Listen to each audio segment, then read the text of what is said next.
Have you ever felt your heart empty in the middle of the night, longing for emotional support, but hesitating to open up deeply?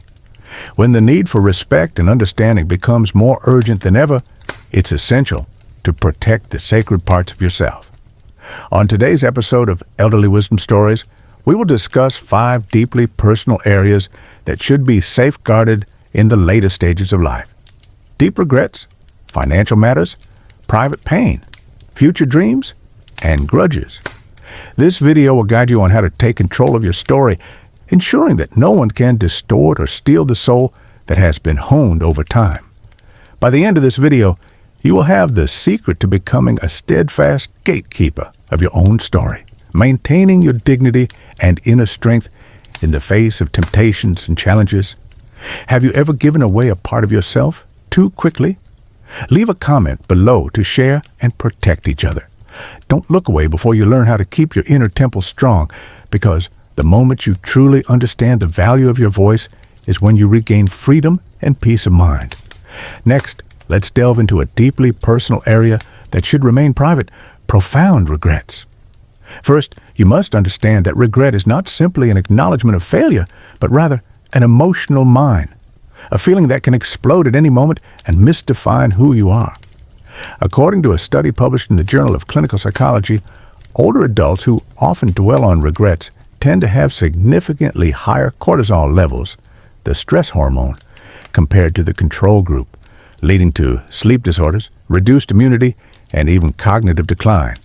Moreover, when you carelessly share your regrets, you unintentionally give the listener a weak point that they can distort, label, and reduce your entire persona to a moment of weakness.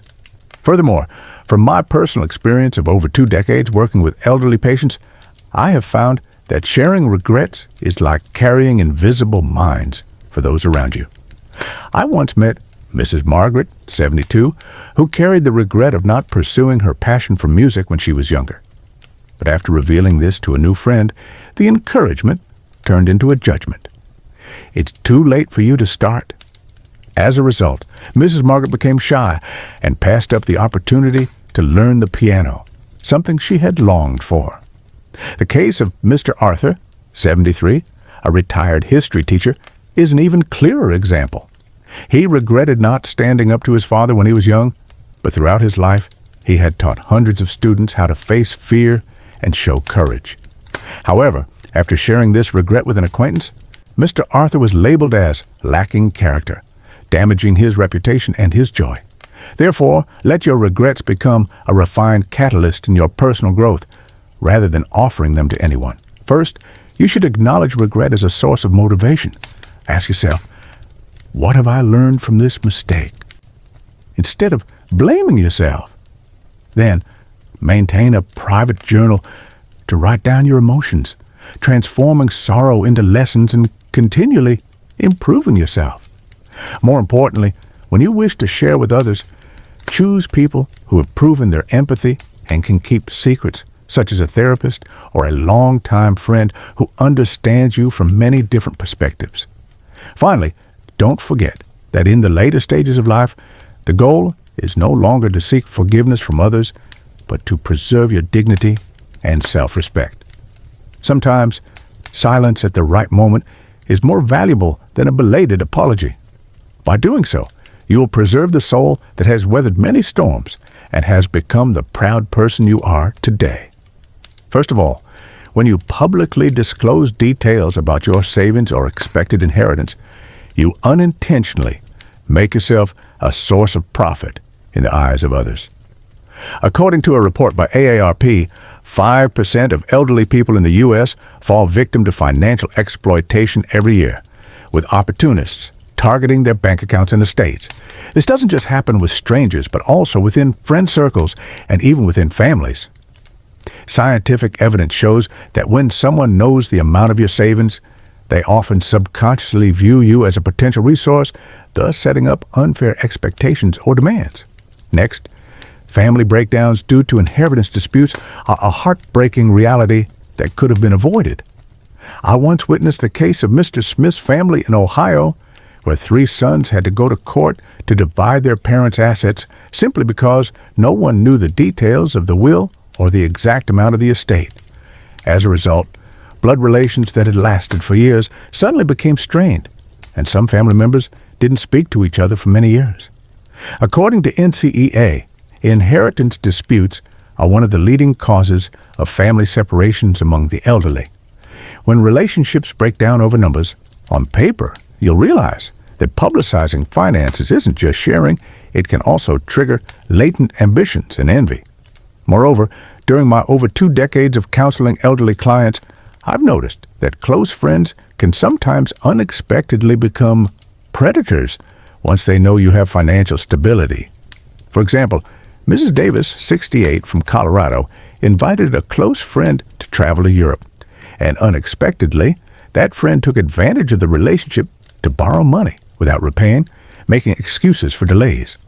When Mrs. Davis refused to give more, the friend turned hostile, spreading rumors that damaged her reputation. After that, Mrs. Davis withdrew from social relationships and became more isolated. So, how can you maintain generosity while protecting your finances? First, you can help others wisely. Set up a specific budget for your support fund and decide on a payment cap for each situation. When sharing, use indirect methods such as donating to charity organizations or supporting community funds rather than transferring money directly. If you want to be transparent with your family, consult with a lawyer to draft a clear will, establish asset trusts, and appoint an executor for the will. This will minimize conflicts and ensure everyone's rights are protected. Lastly, you need to establish clear boundaries. No one has the right to question the details of how you have saved, invested, or how much you plan to leave for the next generation. You're not obligated to disclose your financial ledger. Keep your bank pins, investment account passwords, and copies of your will in a safe place, and only share them with someone you trust, such as a lawyer or a trusted asset manager. When you uphold this principle, not only are your assets protected, but relationships with your family, friends, and community will be stronger based on real values rather than monetary disputes. Therefore, no matter how generous and helpful you wish to be, don't forget that personal finance is your shield against unwanted risks. Give with your heart, but keep it secure with your mind so that your assets don't become a weapon that destroys the most valuable relationships in your life. Next, let's delve into the concept of emotional pain. Those vulnerable pieces of your soul that should only be shared with those who truly deserve it. First, it's essential to understand that not everyone who collects your sorrows is seeking empathy. Many are simply looking for material to manipulate, control, or satisfy their sense of power. According to a study published in the Journal of Social Psychology, 2021, 30% of surveyed participants admitted to using others' personal painful information to gain an advantage in relationships. Moreover, when you publicly share your pain, you unintentionally hand over a weapon to those who are insincere. Take the case of Mrs. Elaine, 68, who tragically lost her child in a car accident when her son was only 25. Hoping to find comfort, she shared her heartbreaking story in an online support group for mothers facing similar grief. However, just a few months later, a group member publicly shared the details of her pain at charity fundraising events without her permission, turning her private story into a tool for gaining attention and boosting personal credibility. As a result, Mrs. Elaine not only lost her sense of safety, but also had to endure the feeling of being sold out, leading her into prolonged depression. From my own experience, after more than 15 years of working with people who have suffered loss, I have found that emotional pain should only be shared with protective gates, a trusted therapist, priest, or a few close friends who have proven their loyalty and understanding over time. I once accompanied Mr. Martin, 75, in his recovery after losing his spouse. Initially, Mr. Martin shared his troubles with a newly acquainted neighbor only to receive biased advice and even criticism for not preserving family dignity. When he shifted to talking with a grief counselor, he finally found relief and guidance for healing his wounds. Additionally, from a biological perspective, sharing your pain with the wrong person can stimulate an increase in the stress hormone cortisol, impairing immune function and prolonging psychological recovery.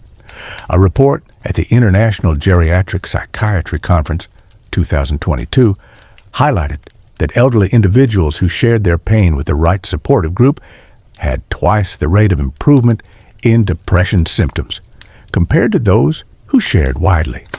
Therefore, choosing the right listener is not only a matter of emotion, but also a decision that affects long-term health. To protect your fragile soul, you should establish a 3-step rule before sharing. First, ask yourself, does this person truly understand and keep secrets? Second, consider, what do I expect in return? Empathy or just polite condolences? Lastly, if in doubt, write down your feelings in a journal or send them to a therapist. Only when someone passes the 3-step screening should they be entrusted with the most hidden corners of your heart. Finally, remember that your pain is a sacred part of your life journey and growth. Revealing it to the right person at the right time will lead to genuine understanding, comfort, and valuable lessons. On the contrary, if you trust the wrong person, you may pay the price with double hurt and a sense of lost direction. Therefore, always be the gatekeeper of your soul so that every sorrow becomes a source of strength, not leverage for bad intentions. Continuing from the discussion about emotional pain, let's now explore another equally delicate area: plans, final wishes that should remain private. First, you need to understand that end-of-life dreams, such as a trip to a distant land, completing a lifelong book, or reconciling relationships with children, are fragile hopes born from both desire and the fear that time may run out. According to Dr. Peter Gulwitz's research at New York University, sharing goals too early with unsupportive people can reduce motivation to achieve them by 32%, as negative feedback erodes confidence and commitment. Moreover, when you casually share your final wishes with those who lack empathy, you are likely to face mockery or disrespect. I once knew Mrs. Martha, 74, dreamed of making a pilgrimage to the city of Jerusalem. She first shared her dream with a group of elderly friends, but instead of encouragement, they ridiculed her. "You're too old to make such a long journey." As a result, Mrs. Martha hesitated, postponed the trip multiple times, and eventually let her dream fade into oblivion, despite having saved enough for the plane ticket and preparing for the trip for an entire year. It's not just from my personal experience, but science confirms it as well. A supportive group plays a crucial role. According to a report from the American Psychological Association, individuals who share their goals with an empathetic group are twice as likely to accomplish them compared to those who share broadly or not at all. This shows that sharing plans should be done selectively. Only open up to trusted experts, close family members, or friends who have proven their understanding and support over time. Additionally, you can apply the method of a private dream journal. Write down your goals, action plans, and progress in detail. Not only does this keep your wishes private, but it also helps you take responsibility and maintain motivation. I guided Mr. William, 76, to use a daily notebook to record each step in preparing for his memoir. As a result, just 6 months later, he completed the first draft and felt proud of his achievement, even though no one knew about it in advance. Furthermore, if you wish to share your hopes with someone, consider an indirect approach. Send a professional invitation to someone with experience or join a club with shared interest rather than telling everyone in detail.